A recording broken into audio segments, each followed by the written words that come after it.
김만배 씨의 누나는 왜 하필 윤석열 후보 아버지의 집을 샀을까 의아합니다. 김만배 씨 누나가 2년 전 윤석열 총장 부친의 집을 구매했다라는 겁니다. 함께 보시죠. 2019년 4월 김만배 씨의 누나 김모 씨는 천화동인 3호 이사고요. 이거 차명 소유 아니냐라는 의혹도 받고 있습니다. 어쨌든 서울 서대문구 연희동 윤석열 전 총장의 부친 집을 19억 원에 매입합니다. 그런데 애초에 해당 주택은 21억 원에 내놨으니까 김만배 씨 누나가 윤석열 총장 부친이 원하는 가격보다 2억을 싸게 산 셈이 된 겁니다. 부동산 중개업 김 씨는 해당 주택 가격을 깎아달라고 흥정했다. 김만배 씨 누나예요. 결국 2억을 깎아서 19억에 샀다. 부친과 김모 씨, 즉 윤석열 총장의 아버지와 김만배 씨의 누나는 안면 있어 보이진 않았다. 김만배 씨 누나, 시세대로 매입해 바로 월세 줬고 당시 계약 상대가 윤 후보 부친인 줄은 몰랐다. 그러니까 김만배 씨 누나도 부동산 중개업 측도 윤석열과 김만배의 관계는 누나와 매매는 개인적 인연은 없었다라고 얘기가 나오고 있습니다. 자, 그런데 친여 성향의 유튜브 채널에서는 다운 계약 의혹을 제기합니다. 김 씨가 윤 전 총장 부친 집을 취득한 시기가 검찰총장에 지명된 시기, 해당 집 시세는 33억인데 19억에 매입한 건 다운 계약서 작성했다는 뇌물 의혹이 있다라고 의혹을 제기합니다. 그러자 윤석열 총장 측이 통장을 아예 전부 공개해버렸습니다. 함께 보시죠. 만약에 다운 계약서라면 실제 입금된 통장에 33억, 32억 이렇게 찍혀 있어야 되는데 매매 계약서 그대로 가격이 19억 원이 이체됐다라는 통장 내역을 공개하고 해당 유튜브 채널을 허위사실 유포로 형사 고발을 합니다. 중개매매업자는요. 2019년 당시 시세보다 오히려 내린 가격인데 급하다면 그 정도 내리는 건 이상한 일 아니다.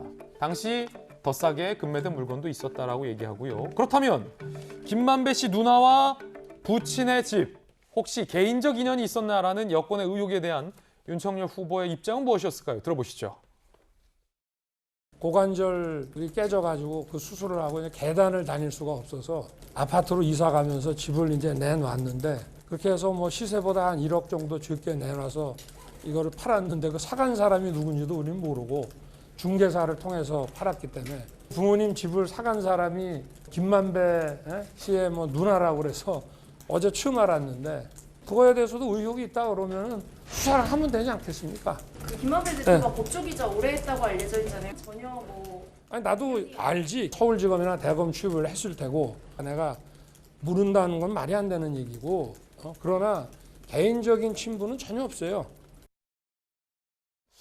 자, 이게 의혹이 되려면 이재명 기자 어떻게 해야 의혹이 됩니까? 예컨대 김만배 씨가 누나를 앞세워서 윤석열 총장의 부친 집을 시세보다 비싸게 사서 그 차액만큼을 윤 후보에게 뇌물로 줬거나 이러면 뇌물 의혹이 제기되고 아니라면 이 집이 굉장히 안 팔려서 어떻게든 팔고 싶었는데 시세대로 값을 쳐줘서 그 집을 사줌으로써 그 고민을 해결해 준다면 무언가 대가성이 있는 거다라고도 볼 수 있을 텐데 지금 윤 총장이 공개한 통장 내역에 따르면 오히려 시세보다 싸게 처리가 됐다라는 거고 다운 계약서도 아니다라고 한다면 이게 의혹이 되려면 지금 뭐가 좀 더 나와야 됩니까?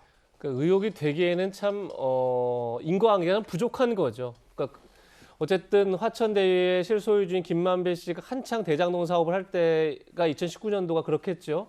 그리고 또 당시에 윤석열 총장은 서울중앙지검장이었으니까요. 굉장히 어떻게 보면 이제 그냥 실권자라고 할 수 있는 거죠. 그렇기 때문에 그런데 마침 또 2019년 4월 달에 윤 전 총장의 부친 집을 김만배 씨의 누나가 샀다. 그러다 보니까 지금 여권에서는 뇌물이다 이렇게 얘기를 하는 거죠. 근데 보니까 오히려 시세보다 싸게 집을 판매했죠. 그러고 나니까 다시 이제 그럼 그 계약서가 다운 계약서 아니냐. 오히려 거래된 거는 뭐 35에 거래놓고 19억이라고 쓴 거 아니냐. 이렇게 주장했는데 얘기한 것처럼 매매 계약서뿐이 아니라 통장 내역을 다 깠는데 어쨌든 계약금, 뭐 중도금, 잔금 다 들어온 걸 합치면 딱 19억인 거죠. 그러다 보니까 별로 그 주장도 설득력이 좀 더 없는 게 아닌가 이렇게 생각되는데 물론 어쨌든 좀 기막힌 우연이긴 하죠. 그럼에도 불구하고 저희가 당시에 부동산 중개를 했던 그 업자 얘기를 들어보면 김만배 씨 누나가 집을 구하겠다고 한 건 2019년 2월이라고 합니다. 그런데 윤 전 총장의 아버지가 집을 내놓은 건 2019년 3월입니다. 그러니까 먼저 집을 구하려고 했고 마침 연희동에 이제 그래요? 단독주택을 구하려고 김만배 씨 누나가 다녔고 그때 마침 집이 나왔고 그렇기 때문에 좀 저 주장 자체가 그렇게 큰 의미가 없는 그런 그냥 그야말로 의혹에 그칠 의혹이 아닌가 이런 생각이 듭니다. 자, 그럼에도 불구하고 여권에서는 이 같은 의혹을 집중적으로 제기하는 모양새입니다. 김영배 민주당 최고위원의 이야기 들어보겠습니다. 우연이라도 지나가는 소가 웃을 일입니다.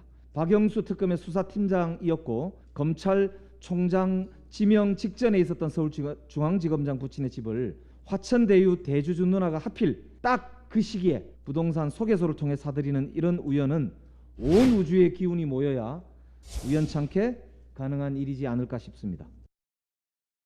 전재수 의원님, 정말로 지금 우리 김영배 의원님 말처럼 우주의 기운이 모일 것만큼 정말 우연스러운 일인데 그래서 뭐라는 문제 제기입니까? 우주의 기운이 모였는지 안 모였는지는 모르겠지만 예. 세상에는 이게 알다가도 모를 일들이 뭐 더러 생기는 것 같습니다. 그러니까 우리가 로또 맞을 확률을 800만 분의 1로 보거든요. 네. 어떤 분 비유에 의하면은 이 로또를 3번 연달아 맞을 정도의 확률이다. 그러니까 윤석열 후보가 이제 해명을 쭉 하고 이제 통장 내역도 이제 네. 공개를 하고 소개받은 공인중개사 이야기도 쭉 하고 있는데 설사 저 말이 다 맞다 하더라도 이거는 우연치고는 너무 이게 좀 희한한 우연이다. 이런 이제 의혹을 안 가질 수가 없습니다. 특히 이제 민주당에서 주로 이제 그 의혹을 제기하는 것은 뭐냐면 이제 혹시 이제 뇌물을 주고 받은 거 아니냐. 집을 이런 통해서. 거죠. 예, 집을 통해서. 근데 이제 윤석열 후보 같은 경우는 이제 검사 출신이고 어떻든 뭐 수사에 대해서 잘 아는 사람 아닙니까? 만약에 윤석열 후보가 뇌물을 받았다면 어설프게 처리를 안 했겠죠.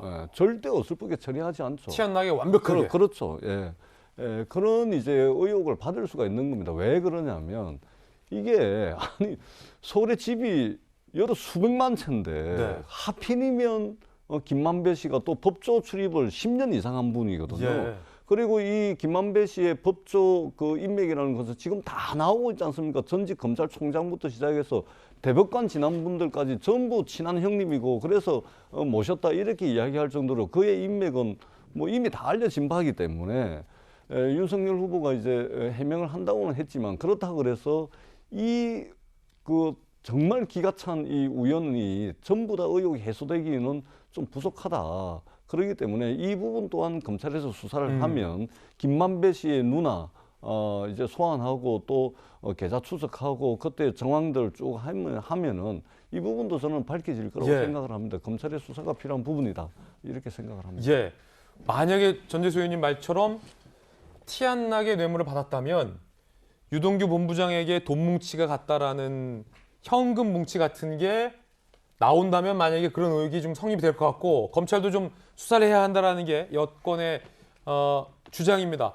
수사하는 김에 김만배 씨 누나가 갖고 있는 천화동인 3호가 진짜 누구 건지 그것도 좀 같이 그렇죠. 예. 수사되면 좋을 것 같아요. 그렇죠. 궁금하니까 진짜 김만배 씨 누나께 맞는 그러니까 건지. 그 부분이 사실 이상한 것 같아요. 지금 연희동 그 윤석열 총장 부친 주택 관련해 갖고는 일단 먼저 김만배 씨 누나가 연희동 주변을 저 물건을 구하러 찾아다녔고 그다음에 뭐 매매 계약서 통장 사본까지 다 나온 판에 저는 뭐 검찰이 복잡하지 않게 조사하면 된다고 생각을 하는데 오히려 저는 여기서 유탄이 딴 데서 터지는 것 같아요. 좀 전에 말씀하신 것처럼 이게 사실은 김만배 씨 누님이 어떻게 되냐면 천화동인 3호의 주인이거든요. 그래서 한 800만 원 지분 투자해서 100억 정도를 좀 배당을 받았어요. 더 뭐 나중에 더 받아야 될 게 정산이 아직 안 끝났지만 근데 이 연희동 주택을 사면서 반려견 내가 개를 좀 키우고 싶어서 마당 있는 집을 찾아다녔는데 19억 정도 매매를 하면서 15억을 저축은행에서 대출을 받아요. 그래요?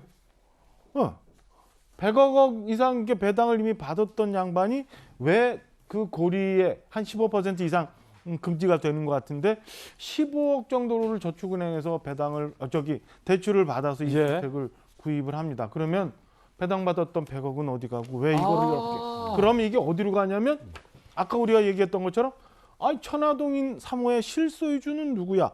가는 거예요. 그 그러니까, 100억이 김만배 씨 누나에게 안 간 거 아니냐? 그러니까 이게 유탄이 딴 데서 이상하게 터지고 있는 거 아닌가라는 생각이 듭니다. 이 뭐 조사하면 나오겠죠. 아주 재미있는 해석입니다. 예. 조사하면 나올 것 같습니다. 자, 그러면 강력계한테 물어보라 될 것 같은데. 강력계 형사 출신의 박성일 변호사님, 이 두 개 다 수사하려면 간단합니까? 수사 방법 좀 알려주시죠. 일단은 윤 전 총장 부친과 김만배 씨 누나 간의 매매 계약 자체는 현재 드러난 정황상 범죄 혐의가 성립하기는 어렵습니다. 당시 주택 공시가격의 2배 정도에 이르는 시가로 매매 계약을 체결했다는 취지인데 이 자체를 두고 형사상 문제를 삼기는 어렵습니다. 즉 수사기관 입장에서는 이 거래를 두고 먼저 수사에 착수하기는 어려운 상황입니다. 그렇지만 이미 화천대유와 천화동인에 대한 수사가 착수된 상황입니다. 예. 이 과정에서 천화동인의 각 소유주에 대한 수사도 이루어질 것이고 천화동인 3호 소유자라고 할 수 있는 김만배 씨 누나에 대한 수사도 이루어집니다. 그 예. 과정에서 자금을 어디에서 확보했고 그 이후에 확보했던 거액의 자금을 어디에 사용했는지 그 용처를 확인하는 과정에서 혹여나 윤 전 총장 측의 일정한 금품이 전달되진 않았는지 수사가 이루어질 수는 있을 것 같습니다. 그리고 천화동인 3호의 실소유주가 누군지도 그렇습니다. 드러날 수 있겠죠. 네. 유동규 본부장 의혹과 다 맞물려 있군요. 다 맞물려 있다고 함께 좀 평가할 수 수사를 좀 검찰이 좀 적극적으로 지금부터는 안 할 수가 없는 상황이에요. 적극적으로 엄정하게 수사를 좀 기대해 보겠습니다.